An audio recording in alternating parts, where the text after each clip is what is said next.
തദ്ദേശ തെരഞ്ഞെടുപ്പിൽ കളത്തിലിറങ്ങുന്ന മുൻ MLA-മാരിൽ ശ്രദ്ധേയ സാന്നിധ്യമാണ് അനിലക്കര. തൃശ്ശൂരിലെ അടാട്ട് പഞ്ചായത്തിലാണ് അനിലക്കര ജനവിധി തേടുന്നത്. CPM കൂട്ടുകെട്ടാണ് കഴിഞ്ഞ തവണ തൻ്റെ വാർഡിൽ BJP ജയിക്കാൻ കാരണമാക്കിയതെന്ന് അനിലക്കര പറയുന്നു.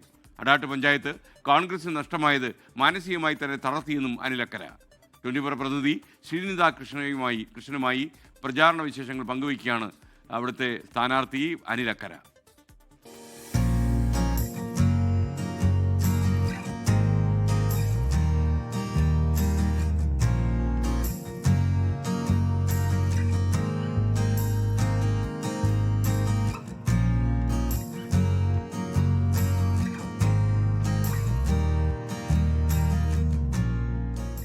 അങ്ങനെ തദ്ദേശ തെരഞ്ഞെടുപ്പിന്റെ വൈബ് ഓണായിരിക്കുകയാണ്. നാട്ടിൽ എവിടെ നടന്നാലും സ്ഥാനാർത്ഥികളും പ്രചാരണവും അണികളും ഒക്കെ ആയിട്ട് നമുക്ക് കുറെ കാഴ്ചകൾ കാണാൻ പറ്റും. ഇതൊക്കെ ഇത് പറഞ്ഞില്ലേ, ഇതിപ്പോ നമ്മളെ അനിലക്കരയാണ്.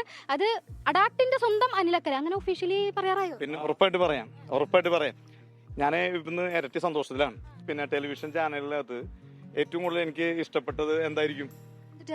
എന്തുട്ടായിരിക്കും പറഞ്ഞോടിയേ? കൂരായണം. അപ്പൊ ഞാൻ ചില ദിവസം എനിക്ക് താല്പര്യമുള്ള, എനിക്ക് ഇരട്ടി ആവേശം വരുന്ന പിന്നെ ചില കൂരായണം ഞാൻ കാണാറുണ്ട്. ചില ദിവസം എന്നെ ശരിക്കും പണിതിട്ടുള്ള കൂരായണവും കാണാറുണ്ട്. അപ്പൊ ഞാനത് മനസ്സിലാക്കും. നമുക്ക് കഴിഞ്ഞ തവണ വലിയ തിരിച്ചടികളായിരുന്നല്ലോ. നമ്മുടെ ഭരണം പോയി, സ്വന്തം വാർഡില് BJP വന്നു. ഇത്തവണ എന്ത് സ്ട്രാറ്റജി ഇറക്കും അവരെ മലർത്തിയടിക്കാൻ? സ്വന്തം വാർഡിൽ മാത്രമാണ് BJP പോയത്.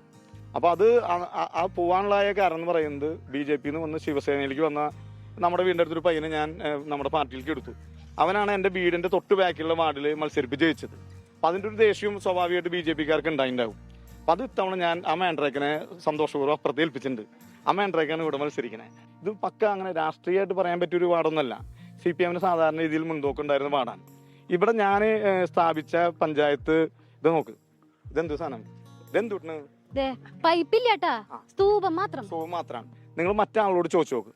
ഞാൻ 2001 പഞ്ചായത്ത് പ്രസിഡന്റായ സമയത്ത് ഉമ്മൻചാണ്ടി ഉദ്ഘാടനം ചെയ്ത പദ്ധതിയാണ്. ഈ പഞ്ചായത്തിലെ എല്ലാ പ്രദേശത്തും ഇത്തരത്തിലുള്ള പിന്നെ ടാപ്പുകൾ, ഇതിലൊക്കെ വെള്ളവും വന്നിരുന്നു. ഇപ്പൊ ഈ പഞ്ചായത്തിലെ ടാപ്പുകളൊക്കെ ഇങ്ങനെയാണ്, ഈ കരിങ്കുട്ടി ചാതിരിക്കുന്ന പോലെ ഇരിക്കുകയാണ്. ഒരു സംശയമില്ല, 2026 ഇതിലൊക്കെ വെള്ളം വന്നിരിക്കും. അനിലക്കര തെരഞ്ഞെടുത്ത് ജയിച്ചു വന്നിട്ടുണ്ടെങ്കിൽ നാട് തിളങ്ങുന്നാണോ പറയണത്? അല്ല, തിളങ്ങല്ല. പിന്നെ ഇത് സ്വർണ്ണപ്പാളിന്ന് സ്വർണം കൊണ്ടുപോയ വിഷയമല്ല. ഇത് അങ്ങനെ മോഡി വിളിപ്പിക്കേണ്ട ഒരു വിഷയമല്ല. കാരണം ഇതൊക്കെ ഞാൻ സ്ഥാപിച്ച പദ്ധതികളാണ് ഇവിടെയുള്ളത്.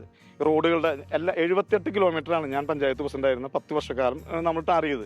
എല്ലാ സ്ട്രീറ്റ് ലൈറ്റും LED ആക്കിയത് ഞാൻ MLA സമയത്താണ്. ഞാൻ പഞ്ചായത്ത് പ്രസിഡന്റായ സമയത്താണ് കുടിവെള്ള പദ്ധതികൾ ഇവിടെ ആരംഭിച്ചത്. എല്ലാ പദ്ധതിയും ആരംഭിച്ചത് അങ്ങനെയാണ്. വികസന കാര്യം, ചേച്ചിയുടെ ക്ഷേമകാര്യങ്ങൾ, മറ്റ് ദൈനംദിന ജീവിതവുമായി ബന്ധപ്പെട്ട പൊതുപ്രവർത്തകൻ ചെയ്യേണ്ടതായ എല്ലാ കാര്യങ്ങളും ഞങ്ങൾ എല്ലാവരും കൂടി ഒരുമിച്ചുണ്ടാവും. വോട്ട് ചെയ്യണം, വിജയിപ്പിക്കണം. കഴിഞ്ഞ 5 വർഷമായി അനിലക്കര എന്ന് പറഞ്ഞ രാഷ്ട്രീയക്കാരൻ, പൊതുപ്രവർത്തകൻ മരിച്ചാണ് പ്രവർത്തിച്ചിരുന്നത്. അത് തിരിച്ച് ജീവിക്കണമെങ്കിൽ എനിക്ക് അടാട്ട് പഞ്ചായത്ത് ജയിച്ചേ പറ്റും. അത് മാസ് ഡയലോഗാണ്. അതായത് ഈ ലാലേട്ടന്റെ സിനിമയിലെ പറയണ പോലെ പുലി പതുങ്ങുന്നത് ഒളിക്കാനല്ല കുതിക്കാനാണ്, ആ ഒരു ലൈനാണ്. അങ്ങനെ അടാട്ട് പഞ്ചായത്തിൽ ഞാൻ പതുങ്ങുകയും കുതിക്കുകയും ഒന്നും ആവശ്യമില്ല. ഞാൻ അടാട്ട് പഞ്ചായത്തിന്റെ ഒരു പ്രൊഡക്റ്റാണ്, രാഷ്ട്രീയമായുള്ള പ്രൊഡക്റ്റാണ്. അപ്പൊ ഞാൻ പഴയ അനിലക്കരയായി ഈ പ്രദേശത്ത് ഇരുചക്ര വാഹനത്തിൽ ഇവിടെ ഉണ്ടാവും ഫുൾ ടൈം. അപ്പം പഴയ അനിലായി തുടരുന്നാണ് പറയുന്നത്. അപ്പൊ ഒരു ഓൾ ദി ബെസ്റ്റ് തന്നേക്കാം. വലിയ വിജയ പ്രതീക്ഷയിലാണ് അനിലക്കര. അടാട്ടിന്റെ മകനാണ് എന്നുള്ള രീതിയിലാണ് അനിലക്കര പ്രചാരണം നടത്തുന്നത്. ഇത്തരത്തിൽ വലിയ രീതിയിൽ പ്രചാരണങ്ങൾ കൊഴുക്കുകയാണ്. തദ്ദേശ തെരഞ്ഞെടുപ്പിന്റെ കാഴ്ചകൾ അവസാനിക്കുന്നില്ല. മറ്റു കാഴ്ചകൾ തേടി നമ്മൾ യാത്ര തുടരുകയാണ്. ലോകത്തെവിടെയായാലും ഏത് സമയത്തും 24 വാർത്തകളും ഓഗ്മെന്റഡ് റിയാലിറ്റി പാക്കേജുകളും എക്സ്പ്ലെയിനറുകളും വിശദമായി കാണാൻ ഞങ്ങളുടെ YouTube ചാനൽ നിങ്ങൾക്ക് സബ്സ്ക്രൈബ് ചെയ്യാം.